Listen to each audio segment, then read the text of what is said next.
Now जो next topic है वो है नॉर्मल सब ग्रुप्स। नॉर्मल सब ग्रुप की जो डेफिनेशन है वो है अ sub group H of a group H is called a normal सब ग्रुप ऑफ जी।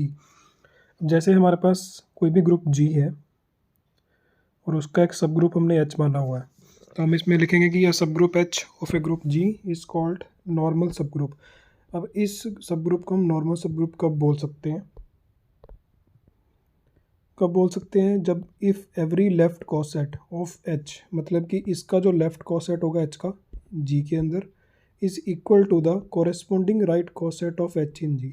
मतलब कि लेफ्ट कॉसेट जो होगा वो राइट कॉसेट के जब बराबर आ जाएगा बिल्कुल ही, तो अब तब हम इसको बोलेंगे कि नॉर्मल सब ग्रुप है। ठीक है, हमने इसको मैथमेटिकली यहाँ पे शो किया हुआ है कि A H is equal to H A. ये आपको याद होगा कि ये लेफ्ट कॉसेट होता है और ये राइट कॉसेट होता है। अब इसमें जो ए है वो हमने यहाँ पे बता दिया है कि ए जो है ग्रुप जी को डिनोट, ग्रुप जी से बिलोंग करेगा for every A belonging to group G. अब ये तो मल्टीप्लाई के केस में था। अब in case of addition, addition के केस में ए प्लस एच आएगा और एच प्लस ए आएगा for every A belonging to G. तो प्लस के लिए भी ऐसी है, लेफ्ट कॉसेट और राइट कॉसेट जब भी बराबर होंगे तो हम उसको बोलेंगे कि नॉर्मल सब ग्रुप है। ठीक है, उसके बाद कुछ इंपॉर्टेंट पॉइंट्स हैं इसमें जो याद रखने हैं। When G is an abelian group, जब जी हमारा एबिलियन ग्रुप होगा, then every sub group of G is a normal सब group for A H is equal to H A. क्योंकि ये कंडीशन हम प्रूव कर जाते हैं उसके अंदर एबिलियन ग्रुप में। ठीक है, इसलिए कह रहे हैं कि अगर मान लो कि हमारा ये जो जी ग्रुप है ये एक एबिलियन ग्रुप होगा, अगर एबिलियन ग्रुप है हमारे पास तो उसका कोई भी सब ग्रुप ले लो, जैसे कि हमने एच लिया हुआ है, तो कोई भी सब ग्रुप हो गया वो इसका नॉर्मल सब ग्रुप होगा ही होगा। ठीक है, ये कंडीशन याद रखना इसमें। उसके बाद सब ग्रुप्स ई, ठीक है, जो इसका आइडेंटिटी एलिमेंट होता है, and G of any group G. अब हमने ये पढ़ा हुआ था कि सब ग्रुप जी का जो सब ग्रुप होगा एक वो खुद भी होता है और उसका एक आइडेंटिटी एलिमेंट भी होता है। तो वो कह रहे हैं कि सब ग्रुप्स ई होगा और जो जी होगा वो हमेशा एक नॉर्मल सब ग्रुप होंगे जी के, हमेशा ही नॉर्मल सब ग्रुप होंगे। और इनको हम ट्रिवियल ग्रुप्स भी बोलते थे अगर याद हो पहले, तो उसको हम अब हम क्या बोलेंगे, ट्रिवियल नॉर्मल सब ग्रुप्स। ठीक है, उसके बाद if H is a normal सब ग्रुप ऑफ जी, अगर मान लो कि एच नॉर्मल सब ग्रुप आ चुका है। ठीक है, अभी हमने ऊपर प्रूव किया है कि नॉर्मल सब ग्रुप कैसे आएगा, जब लेफ्ट कोसेट राइट कोसेट के बराबर आएगा। जब लेफ्ट कोसेट राइट कोसेट के बराबर आ जाएगा तो हम इसको नॉर्मल सब ग्रुप बोल सकते हैं। तो उस नॉर्मल सब ग्रुप को शो करने के लिए हम इसको ऐसे लिख सकते हैं कि एच जो है नॉर्मल सब ग्रुप है जी का, तो हम इसको ऐसे लिखेंगे एच, ये डेल्टा का साइन और ये जी। ठीक है, अब इसमें कुछ थ्योरम्स हैं, वो थ्योरम्स आप अपनी बुक से रीड कर लेना, अगर नहीं समझ आएगा मुझसे पूछ लेना। थ्योरम्स हैं, मैंने यहाँ पे पेज नंबर भी लिखा हुआ है कि a sub group H of a group G, कि ग्रुप जी का कोई सब ग्रुप एच है वो एक नॉर्मल सब ग्रुप होगा इफ़ एंड ओनली इफ़। ठीक है, जब कंडीशंस क्या होंगी कि जी एच जी इनवर्स बिलोंग करेगा एच को, और फॉर एवरी एच जो होगा स्मॉल कैपिटल एच से निकलेगा और जो जी है वो कैपिटल जी से निकलेगा। ये सब ग्रुप है और एक ग्रुप है। उसके बाद जो नेक्स्ट जो थ्योरम है वो है लेट एच इज़ ए सब ग्रुप ऑफ जी। अगर मान लो कि एच सब ग्रुप है जी का, तो फॉलोइंग चीज़ें जो होंगी इक्विवेलेंट होंगी। Then following are equivalent. अब इक्विवेलेंट में क्या आएगा, ये तीनों हमारे पास जो सॉल्यूशंस हैं, या फिर हम इसको इक्वेशंस बोल देते हैं, कि हमारे पास तीनों जो इक्वेशंस हैं ये तीनों इक्वेशंस इक्विवेलेंट होंगी इसके अंदर।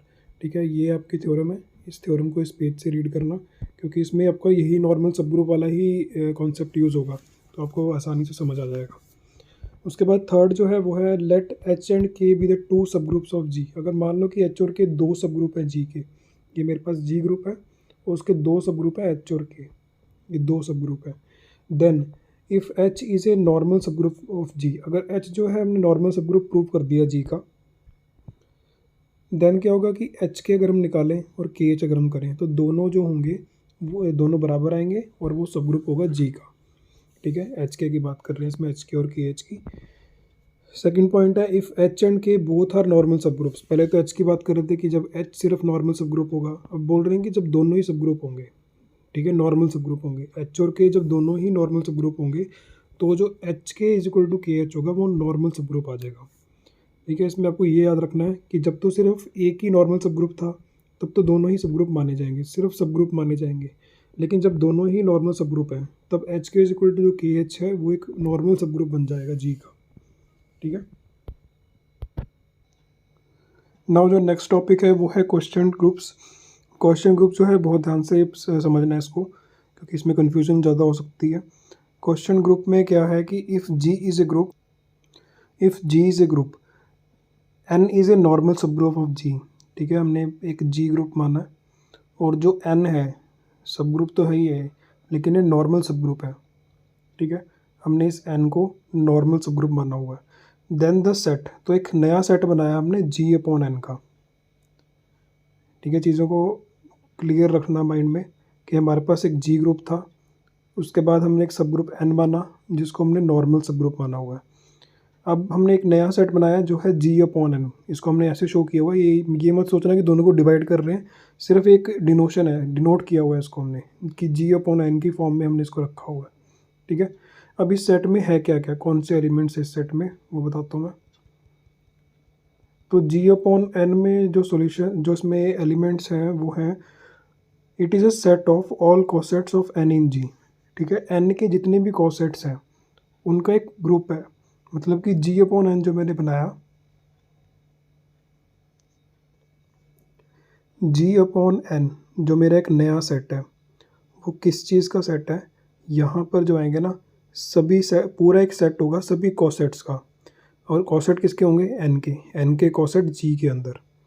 ठीक है, इसको ध्यान से समझो कि जो एक हमने नया सेट बनाया जी अपॉन एन, इसमें कौन कौन से एलिमेंट आएंगे, इसमें आएंगे कोसेट्स। कोसेट्स किसके होंगे, एन के जी के अंदर। ठीक है, एन के कोसेट्स जो भी जी के अंदर आएंगे उनका एक हमने सेट बना लिया अलग से, उसको हमने नाम दिया जी अपॉन एन। ठीक है, with respect to the composition of group, let G has elements. अब मान लो कि जी में एलिमेंट्स थे, वो थे A1 A2 A3। ठीक है, जो हमारा एक मेन ग्रुप था जी, उसके एलिमेंट्स हैं A1 A2 A3। उसके बाद फिर हमने जी अपॉन एन को क्या बोला था कि इसके कॉसेट्स जी के अंदर। ठीक है, अब कॉसेट्स हम कोई भी ले सकते हैं, मान लो हमने राइट कॉसेट ले लिए, तो राइट कॉसेट कैसे आएंगे, एन का हमने एक एलिमेंट एन का एन ही मान लिया, और जो बाकी जी के कॉसेट्स आएंगे, जी के कॉसेट एन के कॉसेट क्या बनेंगे, हम जो अगर राइट कॉसेट ले रहे हैं तो क्या आएंगे, ये जी के एलिमेंट्स आएंगे साथ में E1। तो पहला तो बन गया Ne1। इसको याद रखना, मैंने तुम्हें बताया था कि जो भी एलिमेंट्स होंगे, ठीक है, अगर हमने इसको राइट साइड में रखा हुआ है तो हमने इसको राइट कोसेट बोलेंगे। ठीक है, अगर लेफ्ट में रखा हुआ है तो लेफ्ट कोसेट बोलेंगे। तो हमने इस बार राइट में रखा हुआ है Na1 Na2 Na3, तो ये हमारे राइट कोसेट होंगे। ठीक है, तो जी अपॉन एन में जो सोल्यूशन होंगे, सॉरी जो एलिमेंट्स होंगे वो राइट कोसेट होंगे Na1 Na2 Na3। ठीक है, एन याद रखना कि एन हमारा जो है एक सेट है, ये वाला सब ग्रुप है, सॉरी जिसको हमने नॉर्मल सब ग्रुप माना हुआ है एन का। और जो A1 A2 A3 हैं वो एलिमेंट्स हैं जी के, तो हमने यहाँ पे बना दिए उसके राइट कोसेट्स। और नीचे हमने इसको बता दिया कि जी अपॉन एन जो है वो रिप्रेजेंट कर रहा है सेट किसका, राइट कोसेट का। तो ये सभी जो है राइट कोसेट्स हैं, इनका एक हमने सेट बना दिया है। और वो सेट किसके एलिमेंट्स हैं, जी अपॉन एन के सेट, जी अपॉन एन सेट है वो। ठीक है, उसमें एलिमेंट्स ये सभी हैं। उसके बाद अब ये जो हमने नया सेट बनाया है जी अपॉन एन, अभी तो सेट बना ना हमारे पास, हमने इसको ये शो करना है कि ग्रुप है। जी अपॉन एन जो हमने सेट बनाया था इसको हमने एज ए ग्रुप शो करना है। अब ग्रुप शो कैसे करेंगे, ये हमने पहले पढ़ा हुआ है कि हमें कुछ प्रॉपर्टीज़ जो है सेटिस्फाई करवानी होती हैं। अगर वो प्रॉपर्टीज सेटिस्फाई हो जाएँ तो हम इसको ग्रुप बोल सकते हैं। ठीक है, अब जी अपॉन एन को हम as a multiplicative group show करेंगे कि मल्टीप्लिकेटिव ग्रुप, इसमें फॉर मल्टीप्लिकेटिव जो ऑपरेशन हम बोल सकते हैं इसको कि ऑपरेशन वो फॉलो होता है या नहीं होता है। तो क्लोजर प्रॉपर्टी है सबसे पहले। क्लोजर प्रॉपर्टी को कैसे करेंगे, एलिमेंट्स उठा लिए Na1 और Na2, ये जी अपॉन एन सेट से, इसको याद रखना। तो हमारे पास क्लोजर प्रॉपर्टी में क्या होता है कि हमें मल्टीप्लाई करके प्रूव करना होता है, मल्टीप्लिकेटिव ऑपरेशन है। ठीक है, तो हमने क्या किया, दोनों को मल्टीप्लाई में डाला ऐसे, Na1 Na2। तो हम इसको ऐसे लिख सकते हैं। ठीक है, जैसे मर्जी अरेंजमेंट कर दो, हमने इसकी अरेंजमेंट ऐसे की है, एन ब्रैकेट में A1 A2 कैपिटल एन। उसके बाद इसकी जो अरेंजमेंट की है हमने, उसमें क्या किया कि इस एन को आगे ले आए यहाँ पर, तो ये बन गया एन A1 A2। फिर उसके बाद देखो आगे, अभी जो एक चीज़, चलो मैं बाद में बताता हूँ वो चीज़। इसमें एक कंडीशंस है, जैसे इफ़ A1 A2 बिलोंग करते हैं जी को। ठीक है, देयर फोर A1 A2, एक चीज़ इसमें देखना कि अगर A1 A2 अलग अलग बिलोंग करते हैं जी को, मतलब कि हमारे पास कोई जी ग्रुप है, उसमें दो एलिमेंट्स हैं A1 और A2।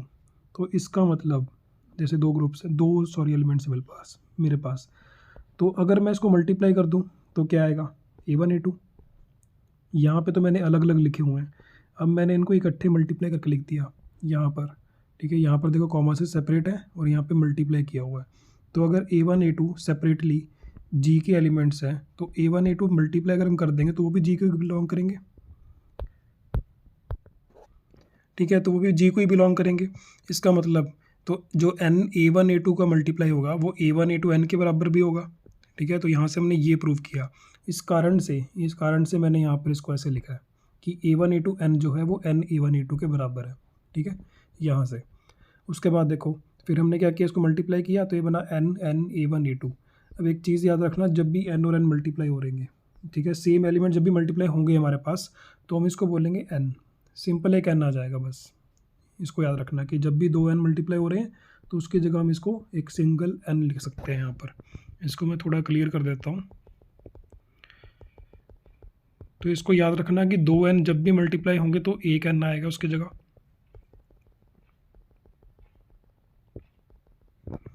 अब देखो आगे हमने इसमें क्या किया, ये हमारे पास था एन एन A1 A2, तो इस डबल एन की जगह आ गया सिंगल एन और A1 A2। अब एक चीज़ इसको इसमें थोड़ा सा आप चेक करो कि जैसे हमने यहाँ पे एक सेट बनाया था G/N का NA1 NA2 NA3, इसमें क्या था, एन लेफ्ट में था A1 राइट में था, तो हम इसको राइट को सेट बोल रहे थे कि A1 A2 A3 सभी राइट में है तो राइट को सेट बन गया है। तो उसी तरह अब इसमें देखो एन है, उसके राइट में A1 A2 है, तो ये भी तो एक राइट को सेट बना है। फ़र्क क्या, सिर्फ पहले वो अलग अलग थे NA1 NA2 NA3, इस बार हमने एक ही एलिमेंट मान लिया कि A1 A2 का जो मल्टीप्लाई है। ठीक है, इसको मैं एक बार क्लियरली लिखता हूँ यहाँ पे कि मान लो मेरे पास A1 और A2 है, ये मल्टीप्लाई है, इसका कोई आंसर आता है C, तो मैं इसको ऐसे लिख सकता हूँ NC। तो इस C की जगह बस A1 A2 लिखा हुआ है। ठीक है, तो एक तरह से राइट को सेट ही है कि लेफ्ट में एन है और राइट में एक एलिमेंट है जिसका जो मल्टीप्लाई है A1 A2 का, तो ये एक राइट को सेट है। If A1 A2 belongs to A। ठीक है, इफ़ A1 A2 कहते हैं कि अगर A1 A2 का मल्टीप्लाई कैपिटल A आता है और वो बिलोंग करता है G को, तो हम इसको बोल सकते हैं कि हाँ ये राइट को सेट बन रहा है। और अगर ये राइट को सेट बन गया तो इसका मतलब ये क्या है, G/N को बिलोंग कर रहा है, कि वैसी ही इसके अंदर कंडीशंस आ रही हैं, वैसा ही बन रहा है। ठीक है, आई होप कि ये समझ आ गया होगा आपको कि हमने इसमें कैसे किया। जैसे कि मैंने A1 A2 का मल्टीप्लाई यहाँ पे C माना था, यहाँ पे हमने कैपिटल A मान लिया बस, तो वही है। इसके बाद क्या किया, A1 A2 की जगह कैपिटल A लिख दिया। ठीक है, ये वाला यहाँ पे पुट कर दिया, तो ये बन गया NA। और NA बिलोंग करता है G/N को, क्योंकि वो हमारे वही वाले सभी एलिमेंट्स है जो A1 A2 में थे, A1 A2 जो G में थे। ठीक है, तो इस कारण से वो G/N को भी बिलोंग करेगा और यहाँ से क्लोजर प्रॉपर्टी सेटिस्फाई हो गई है। उसके बाद एसोसिएटिव प्रॉपर्टी है। अब एसोसिएटिव प्रॉपर्टी के लिए क्या है कि हमने तीन एलिमेंट्स चाहिए होते हैं हमें, तो हमने यहाँ पे तीन एलिमेंट्स निकाले NA1 NA2 NA3 जो G/N से निकले हैं। अब इसमें हम क्या करेंगे कि फर्स्ट दोनों पे मैंने ब्रैकेट लगाई कि इसको मल्टीप्लाई करेंगे, फिर बाद में थर्ड वाला बाहर पड़ा है। अब देखो ये मैंने तुम्हें ऊपर बताया था कि ये दोनों मल्टीप्लाई हो रहे हैं, तो n इंटू एन मल्टीप्लाई होकर सिर्फ एक n बनाएगा, और A1 A2 साथ में आ गए, इसके साथ में है A3। अब अगर मान लो कि इसको हम ऐसे लिख दें, ठीक है, अगर मान लो हम दूसरे तरीके से इसको मल्टीप्लाई करते कि जो ब्रैकेट थी वो मैं A2 A3 के पास रख देता तो उसमें ये बनता। ठीक है, और दोनों बराबर ही हैं, इसका मतलब एसोसिएटिव बिल्कुल अच्छे से होल्ड करता है जी के अंदर। देन उसके बाद हमने क्या किया, ये जो हमारे पास NA1 A2 A3 था, अब हमें पता ही है कि दो n की जगह मैं n लिख सकता हूँ एक, तो इसका मतलब सिंगल n की जगह मैं डबल n भी लिख सकता हूँ। ठीक है, पॉसिबल है ये। तो हमने क्या किया, यहाँ पे NA1 को साइड में रखा, यहाँ पे आ गया, और बीच में हमने एक n इंट्रोड्यूस कर दिया है, साइड में है A2 A3। तो यहाँ से हम देखो यहाँ से क्या बता सकते हैं कि इसका मतलब ये जो n A2 A3 है, हो सकता है ये पहले NA2 NA3 हो अलग अलग। ठीक है, हमने उन दोनों को n इकट्ठे करके n लिख दिया हो, तो यहाँ से ये कंडीशन भी सेटिस्फाई हो गई है। अब देखो इसमें जो ब्रैकेट थी वो NA1 NA2 के आसपास थी, और इसमें क्या है NA2 NA3 के आसपास है, तो यहाँ से क्या हो गया, एसोसिएटिव प्रॉपर्टी अच्छे से सेटिस्फाई हो गई है। तो इसका मतलब G/N जो है वो एसोसिएटिव भी है। क्लोजर प्रॉपर्टी हमने प्रूव कर दी है और एसोसिएटिव भी प्रूव हो गई है। उसके बाद एग्जिस्टेंस ऑफ आइडेंटिटी है। एग्जिस्टेंस ऑफ आइडेंटिटी एलिमेंट हम कैसे शो करेंगे, फॉर एनी, मान लो कि हमने कोई भी एलिमेंट्स ले लिया G/N से जो कि NA है, देयर एग्जिस्ट, अब वहाँ पे कुछ एग्जिस्ट करेगा कि n is equal to NE। अब आइडेंटिटी एलिमेंट मल्टीप्लाई में क्या होता है, 1 ही होता है। ठीक है, तो NE मतलब कि हमने आइडेंटिटी एलिमेंट को n से मल्टीप्लाई किया तो n ही आंसर आ गया मेरे पास जो बिलोंग करेगा G/N को। ठीक है, तो हमने क्या किया, NA को मल्टीप्लाई किया n के साथ। ठीक है, ये हमने NA निकाला था ना यहाँ पे G/N से, तो हमने इसको n से मल्टीप्लाई किया। अब क्योंकि मैं n की जगह NE लिख सकता हूँ, तो मैंने यहाँ पे लिख दिया इसके अंदर NA इंटू NE। फिर उसके बाद अब 2n मल्टीप्लाई हो रहे हैं इसके अंदर, तो उसको हमने एक बार लिख दिया और ए ई लिख दिया ऐसे, ठीक है। अब क्योंकि ए ई है वो ए के भी बराबर है क्योंकि आइडेंटिटी एलिमेंट है, और ये ई ए के बराबर भी हो सकता है क्योंकि आइडेंटिटी एलिमेंट को मल्टीप्लाई जैसे मर्जी करो पॉसिबल हो जाता है वैसे ही। तो हमने यहाँ पे क्या किया, यहाँ पे इसको ऐसे शो कर दिया कि एन ए ई बराबर है एन ए के और एन ई ए के।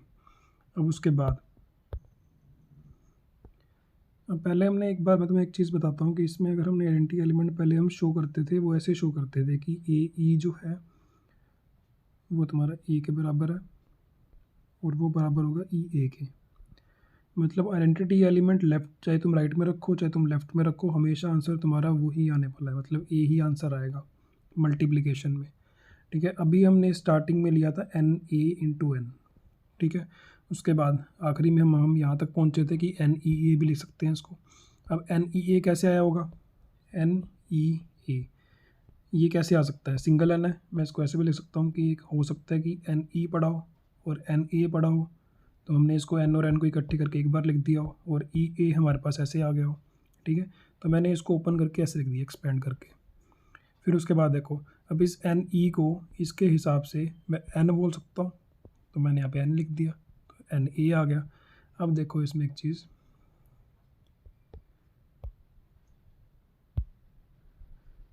मैं थोड़ा इसमें क्लियर कर देता हूँ ताकि उसके नीचे ही समझ आ जाए।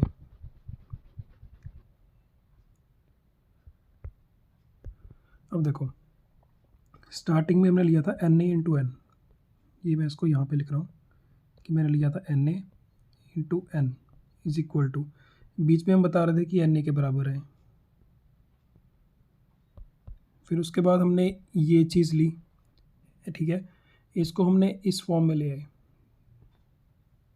तो ये आ गया एन एन ए, ठीक है, ऐसे आया। अब ज़रा कंपेयर करो इसको, ए ई, ये ए और ये ई, बीच में ए आ गया तो मतलब एन ए की जगह एन ए सेम आ गया, ए आ गया। उसके बाद ई ए, ये ई और ये ए, तो यहाँ से हमें क्या पता चल रहा है कि जो ई है वो किसका काम, यहाँ पे इसका काम कौन कर रहा है, एन कर रहा है, ठीक है। ई का काम एन ने किया, ई का काम एन ने किया, इसका मतलब आइडेंटिटी एलिमेंट यहाँ पे क्या है, एन है, ठीक है। Where E is the identity element in G, जहाँ पे ई जो था यहाँ पे जो हमने ई यूज़ किया है यहाँ पे, ये जी का आइडेंटिटी एलिमेंट था, और जो एन है वो आइडेंटिटी एलिमेंट है जी अपॉन एन का, ठीक है। एक बार मैं इसको क्लियर करके दोबारा से बता देता हूँ कि आखिरी हमारे पास सॉल्यूशन इसमें क्या है। ये मुझे लग रहा है कि ये तो आपको समझ आ गया होगा कि एन आइडेंटिटी एलिमेंट कैसे बना है, ठीक है। उसके बाद इसको शो कैसे किया हुआ है, जैसे कि ये चीज़ बराबर हमने कर दी है, ये बराबर प्रूफ कर दिया इसके, ठीक है। अब जो हमारे पास मेन ग्रुप था वो था जी, जी अपॉन एन एक क्वोशिएंट ग्रुप बन रहा है, ठीक है, जी अपॉन एन एक क्वोशिएंट ग्रुप बन रहा है। अब इसमें हम आइडेंटिटी प्रूव कर रहे हैं। अब जो हमने यहाँ पे ई लिया हुआ है, ये ई इसका आइडेंटिटी एलिमेंट है, हम इसका निकाल रहे हैं, ठीक है। अब इसका जब हम निकाल रहे हैं हमें यहाँ से ये प्रूव हुआ था, जो हमने बैक साइड मैंने तुम्हें बताया था कि वो एन का काम, सॉरी ई का काम जो कर रहा था वो एन कर रहा था इसके अंदर। इसका मतलब ई जो था वो तो आइडेंटिटी एलिमेंट जी का था, और इसका मतलब यहाँ पे जो एन है वो किसका आइडेंटिटी एलिमेंट है, जी अपॉन एन का, ठीक है। तो हमने यहाँ से इसको प्रूव कर दिया। इट मीन्स कि आइडेंटिटी एलिमेंट भी एग्जिस्ट करता है इसके अंदर, ठीक है। थोड़ा सा इसमें मतलब कि क्राउड इकट्ठा हो गया होगा इसमें कि क्या चल रहा है इसमें, तो थोड़ा ध्यान से इसको लिखते रहो साथ साथ ताकि क्लियर होता रहे। उसके बाद एग्जिस्टेंस ऑफ इन्वर्स, अब हम इन्वर्स चेक कर रहे हैं कि इसके अंदर इन्वर्स एग्जिस्ट करता है या नहीं करता। हमने इसमें क्या किया कि अगर ए बिलोंग करता है जी को, हमने कोई जी ग्रुप से, जो हमारे पास जी ग्रुप था उसमें से हमने ए निकाला, हमने आप लिखा कि बिलोंग करता है जी को। For every A inverse belongs to G, ठीक है, ए बिलोंग करता है ताकि उसका हर इन्वर्स बिलोंग करे जी के अंदर। अब हम उसको ग्रुप बोल रहे हैं, मतलब उस हर एलिमेंट का इन्वर्स भी एग्जिस्ट करता ही होगा जी के अंदर, ठीक है। हेंस तो जो एन ए और एन ए इन्वर्स है वो तो एलिमेंट्स होंगी जी अपॉन एन के, ठीक है। Such that N A into N A inverse, अब हमने ये चीज़ पढ़ी थी कि जब मैं एक एलिमेंट को उसके इन्वर्स से मल्टीप्लाई करता हूँ तो मेरे पास आइडेंटिटी एलिमेंट आ जाता है।